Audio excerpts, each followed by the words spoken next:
Years ago, someone told me that I was singing for those on other levels. And so now, even though it seems like empty chairs, we know that there are those on many levels in many mansions with us. This is our prayer area, so if you have a need for prayer or want to talk to Kat or Carol Ann or I and have us pray for you, make sure to meet with us afterwards. Hi, everybody. Hi. What a week we had, huh? Wasn't it? Oh, amazing. A lot of life events going on, huh? The Greek philosopher Heraclitus said, you can't step in the same river twice. Basically, everything flows. Nothing stands still. What that says is that when you woke up this morning, you woke up to an entirely brand new day. One that's never been experienced. Full of all the energy, the possibilities, the potential, untouched by anyone, ever. What that says is that when you woke up this morning, you woke up as a totally brand new person. The person you are right now has never been in this space. Never been in this time. Never been in this experience. Totally brand new. New day, new life, new beginning, new expression, new birth, new you. Today is a brand new day, and I am a brand new person. You want to say that with me? Today is a brand new day, and I am a brand new person. Some of you, that's the first words out of your mouth this morning. That's a good thing. Let's try it again. Today is a brand new day, and I am a brand new person. Some of you cutting down on caffeine, I can see. So that's a good thing, too. Let's do it one more time with more power and energy. Today is a brand new day, and I am a brand new person. We want that newness, don't we? We want to have a brand new day. We want to step into a brand new life. Isn't that wonderful? To wake up in the morning, you step into a brand new world. Isn't that wonderful to imagine? Well, this month our theme is Be the Change. And as we do each month, we study one of Charles Fillmore's 12 powers. And this month, the power is imagination.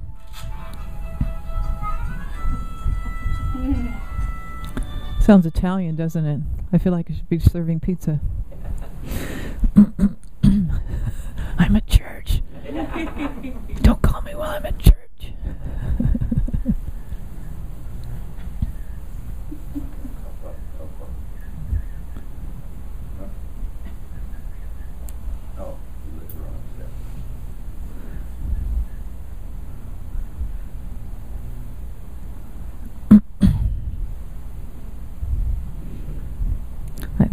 This is just all for you, Joseph, so I wanted to stop and take some time.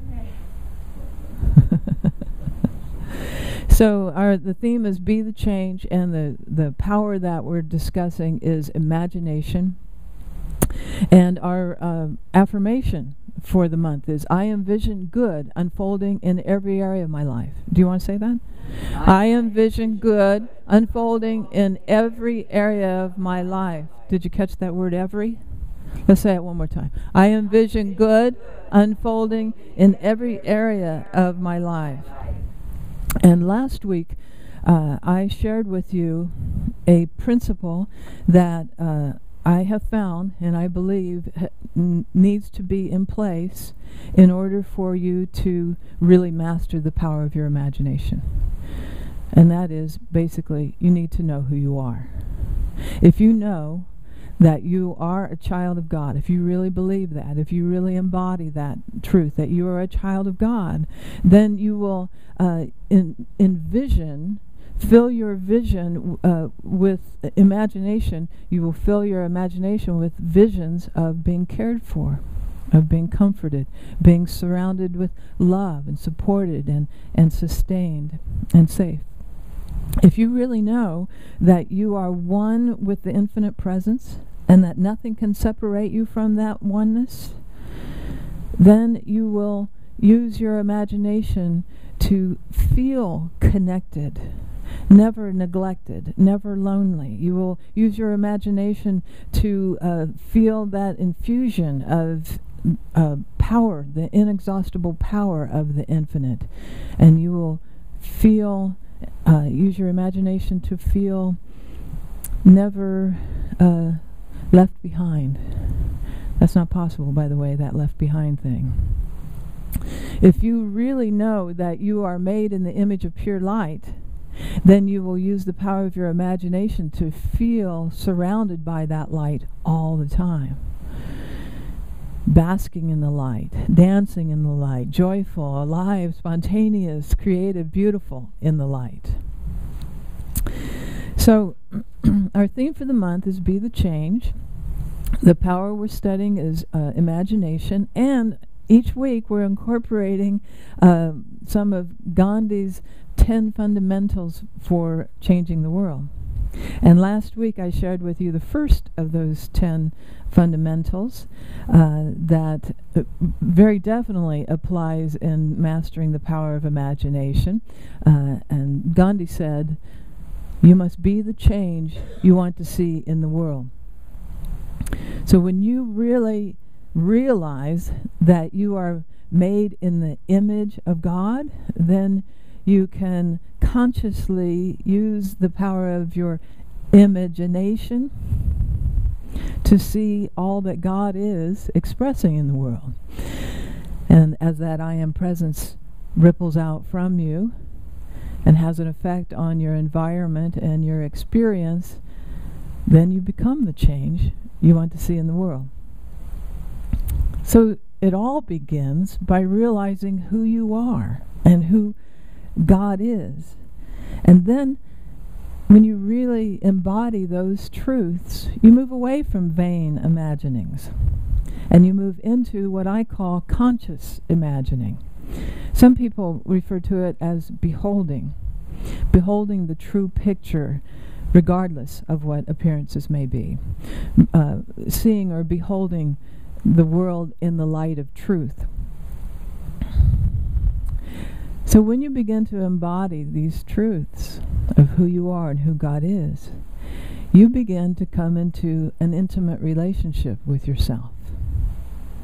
But even more fascinating than that, you come into an intimate relationship with the divine.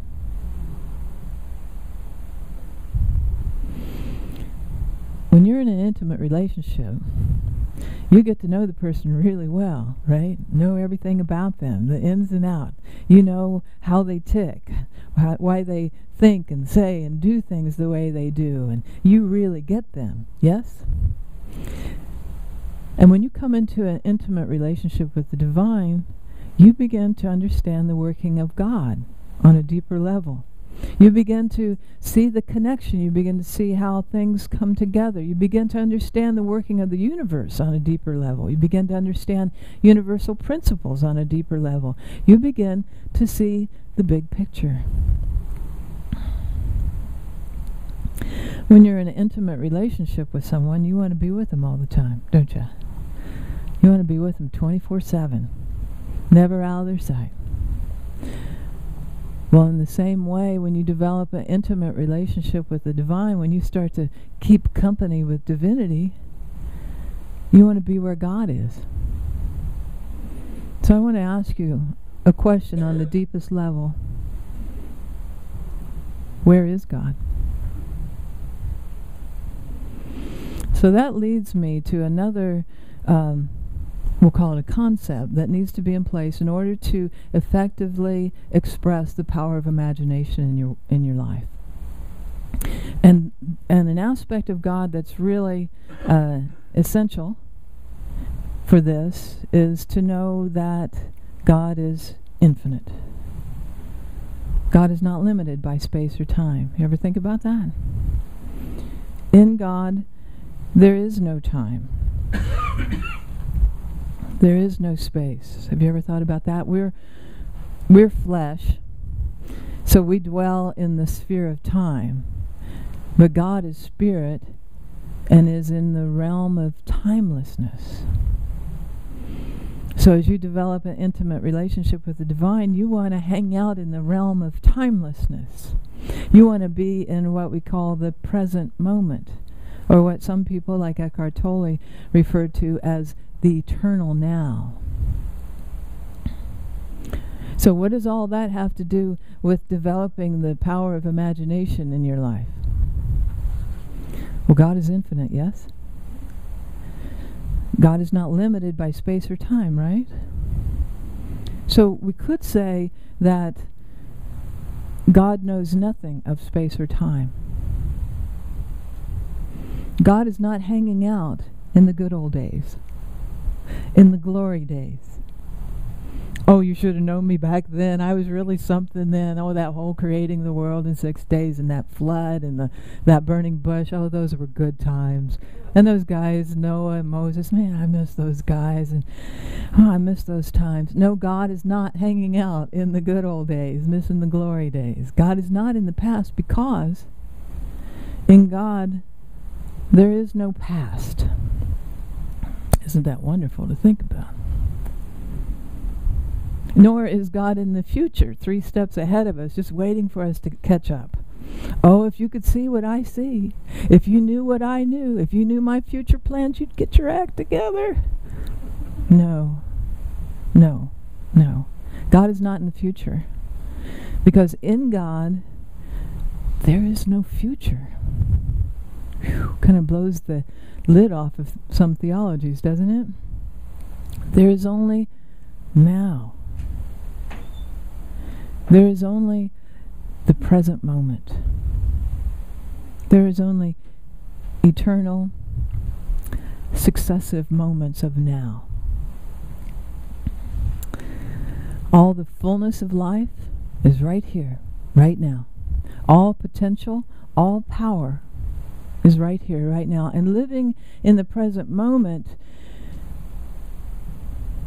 you allow yourself to be filled with a flow of consciousness that overflows from you like a fountain overflowing from within.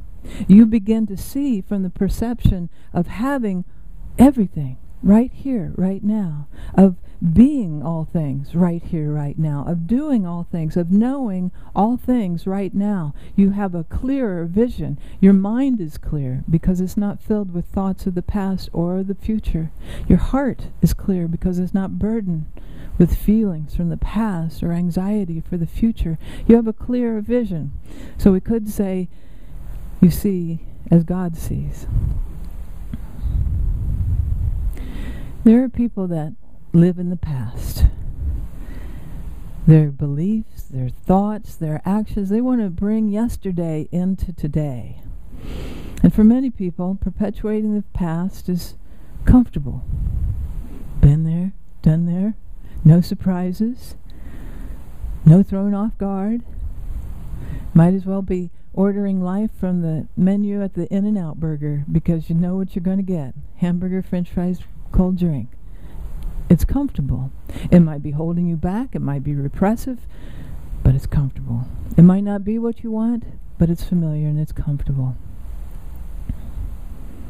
I've shared with some of you that a few years ago I had a very difficult experience, very painful for me, and every day I would wake up in the past.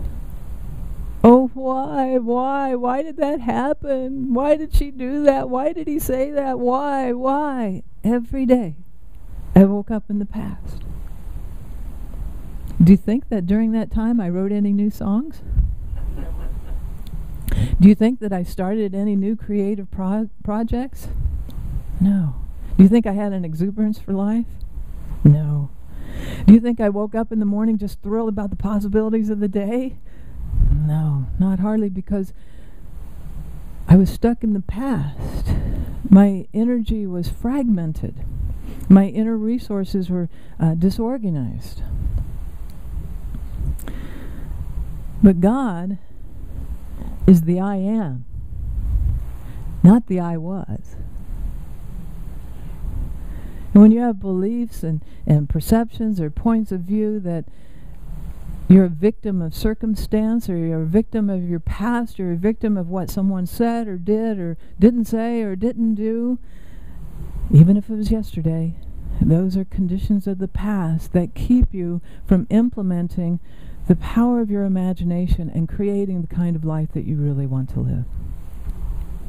Gandhi's fundamentals, a couple of those apply here. The second one is you are in control.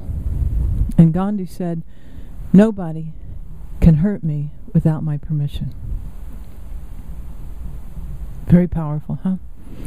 And the third fundamental applies as well. It is to forgive and let it go. And Gandhi said, the weak can never forgive. Forgiveness is the attribute of the strong. Spending time in a negative memory from the past keeps you from being in the present moment. And by letting it go, forgiving those that, if you need to forgive someone, it releases you from those bonds, and then you can come fully into the present moment. Then there are people that live in the future. Maybe they're dissatisfied with their lives right now, and they're fearful that it'll never change or get better. Or maybe they are satisfied with their lives, but they're afraid it's going to be taken away from them, or things are going to get worse. Either way, fear and worry of the future. Maybe you've heard that saying, I've got 99 problems, 86 of them are totally made up scenarios in my mind that I keep obsessive and stressing about for absolutely no logical reason. But God is the I am, not the I will be. Another one of Gandhi's fundamentals applies here, and that is to take care of the moment. And he said, I do not want to foresee the future. I am concerned about taking care of the present. When you take care of the present moment, there's no time to worry about the next moment. When you take care of the present moment, there's no space for imagining negative future consequences.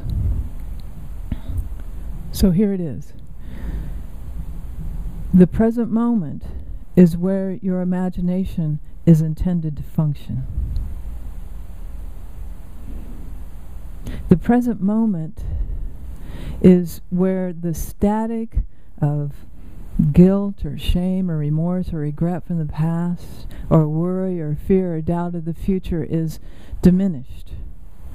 And then you can hear the wisdom and the guidance of your soul.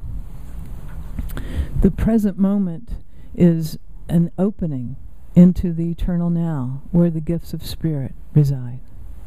The present moment is a doorway to the eternal now, where all of the qualities of God are. In the present moment, we have clarity, because then we can focus.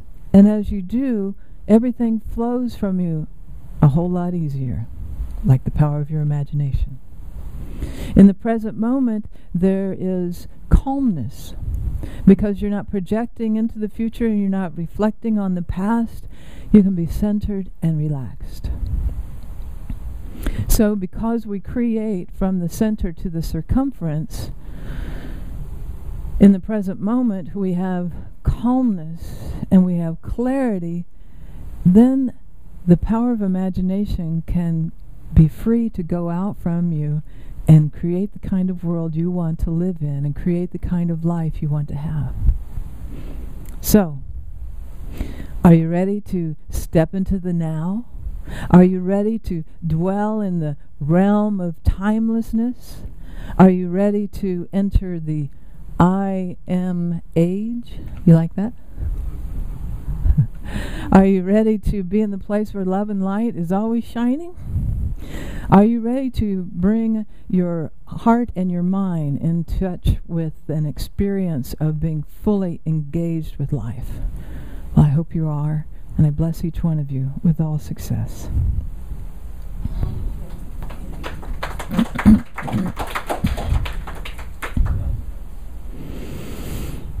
So let's go into a meditation time now.